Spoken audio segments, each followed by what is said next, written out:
Your AI agents have gotten pretty good at designing now. They don't really have the problems now, where the sites they made had stuff broken in it. But since the models have all been trained on the same data, the designs are always too similar and generic. Even Claude's models need a special prompt to make sure they don't make this mistake. Google Stitch is a tool built specifically for design, and it can actually plug directly into your Claude Code workflow. So in this video, we're going through 4 ways to use Stitch with Claude Code to make sure your apps don't end up looking like every other AI-generated site.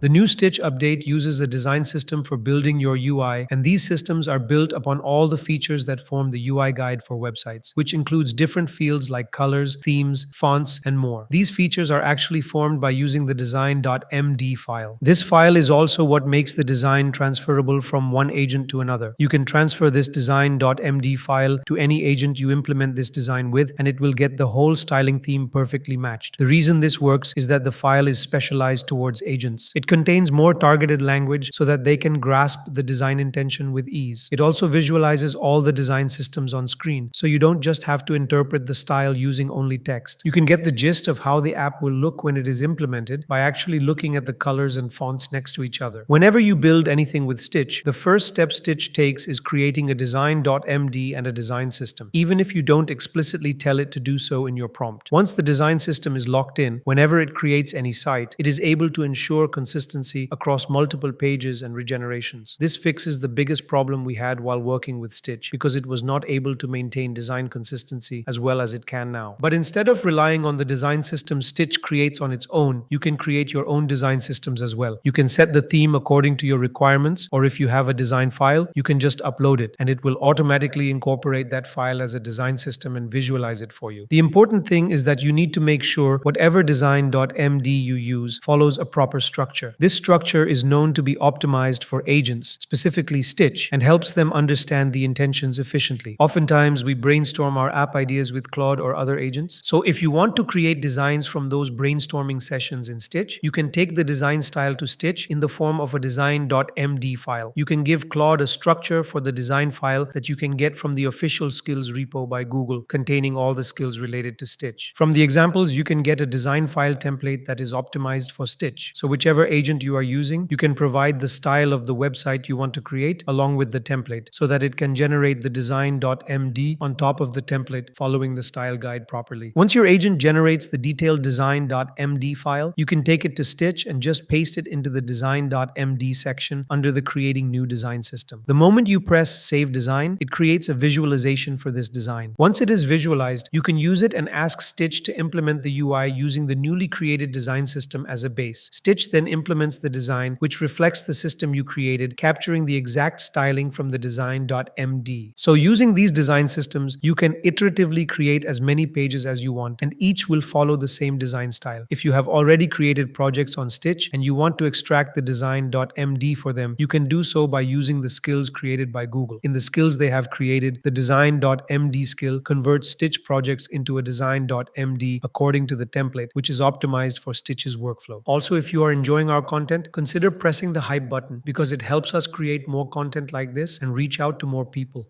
Stitch's capabilities are impressive, but there are still gaps in it implementing good UX for the niche of websites you are building. It is not always preferred to design from scratch. Existing websites are built on patterns that actually work for the specific niche they are made for, so mimicking their patterns helps you create a website that actually works for your users. Before, when building with AI, we used to provide a screenshot and then ask the design tool to copy that design. It would try to replicate the layout, the components, everything as it is. But Stitch's new update has changed that. With the redesign feature of Stitch, you still give it a screenshot, but now it doesn't copy it. It uses that screenshot as a style guide. It pulls the patterns, the component placement, the design language from that reference and applies it to your own website. So you're basically building something original on top of an existing pattern. In order to use the redesign feature, you need a screenshot. But a section by section screenshot is a tedious way of doing so. Instead, use any extension like Go Full Page for a full page screenshot so that you can provide the style reference in one go. Once you give it a screenshot of the website you want to replicate the design from, it uses that screenshot as a style and components placement reference and creates another UI similar to the one in the screenshot. It uses Nano Banana's image generation capabilities to generate images for different sections matching the UI style. There are other ways you can copy the style from another website as well. You can mimic a whole website style by copying the link, and then from the design systems, you can import the design from any website as a design.md file. Just provide the link and it will import the design system from the website by crawling it and obtaining the style and typography from it. But oftentimes, Stitch does not get the style that you had in your mind. In those cases, you can just upload a rough sketch or a wireframe with the style you actually want. You can also specify the design theme you want your website to use. With the references and theme specification, the UI generated by Stitch will match the wireframe and the style guide exactly, making the website aligned with your requirements. And if there is anything specific that you want to modify, you can do so by using the annotating and editing features of Stitch. You can annotate the part you do not like with the way you want it, click apply, and it will implement the style you wanted. But before we move forwards, let's have a word by our sponsor, Uptime Robot. You're building with AI APIs, OpenAI, Anthropic, whatever. Everything looks fine, 200 okay, but the response is garbage. Your app breaks and you only find out when users start complaining. That's where Uptime Robot comes in. It catches that before they do. It pings your APIs, checks the actual response, not just the status code, and alerts you instantly on Slack, email, or wherever you work. Monitor AI endpoints, track API credits before you hit limits, and catch errors before they become support tickets. You even get public status pages showing live uptime stats and incident history. Setting it up takes seconds. Add your endpoint, set the expected response, pick your alerts, and you're live. There's a free tier with 50 monitors to try it out. API monitoring is included at just $7 a month, cheaper than hosting it yourself. Use code AI Labs for 10% off, valid until year end. Click the link in the pinned comment and start building today.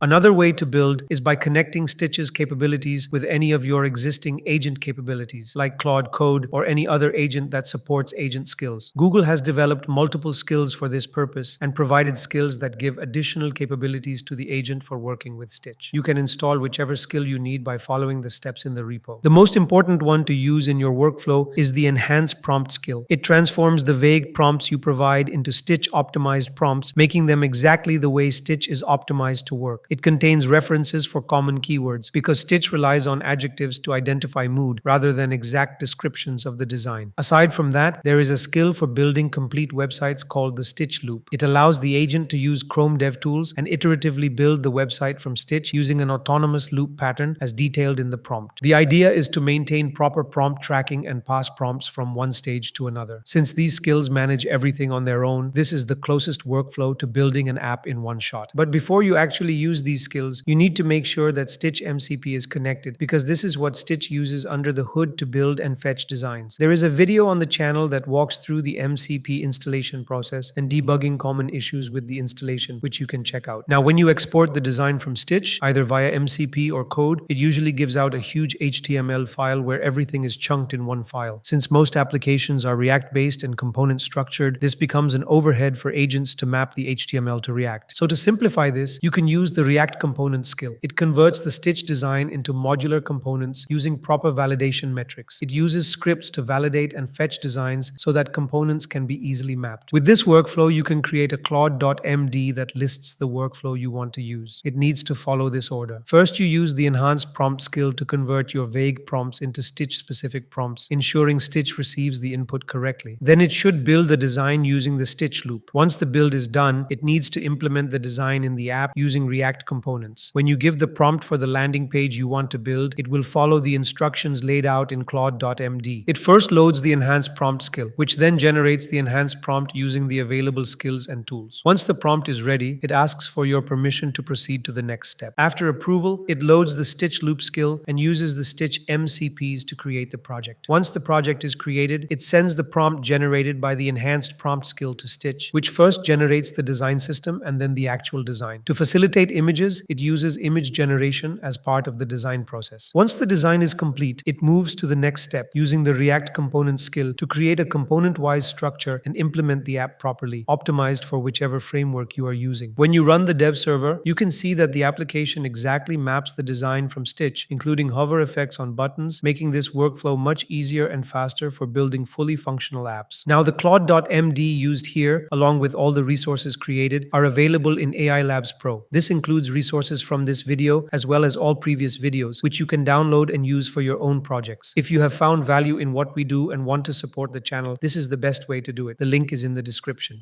Building from scratch is not always a good idea, and this applies to components as well. The UI generated by bare React components is too static and just focused on the looks, so you would need extra overhead to add interactions and animations animation effects. Instead of building from scratch, you should use UI libraries in your apps because they make creation easier by having interaction features built right into them, which you can use to make your UI livelier. To make this even easier, Google provides a ShadCN UI skill, which gives guidance while converting an application from Stitch to ShadCN components. This skill is essentially a detailed guide on how to properly implement these components across the app. Since ShadCN supports connecting with multiple registries, you can expand its capabilities even further by integrating them and making use of their features as well. But it is recommended to set up the ShadCN MCP prior to building so that the workflow remains smooth. To use it effectively, you should also set up a Claude.md file and include instructions so that whenever you use Stitch MCP, it automatically uses the ShadCN skill to convert the design into components. Since you can add registries, you can specify whichever ones you want to use in your project. For example, when we were building the site, we chose glassmorphism and motion primitives because they contain components that have a premium feel. You can choose whichever ones best suit your project's needs. If you have previously created a UI in Stitch, you can convert it into an app with ShadCN components. You just need to specify the name of the project you want to implement and ask it to implement it in the app. It will first fetch the project with the specified name, then load the ShadCN UI skill and use ShadCN MCP tool calls along with the registries you have specified to implement the entire app. Once the implementation is complete, the app will reflect exactly what you see in Stitch but built with ShadCN UI components. This makes a big difference because the app generated in one shot becomes much more interactive because of the ease of implementation.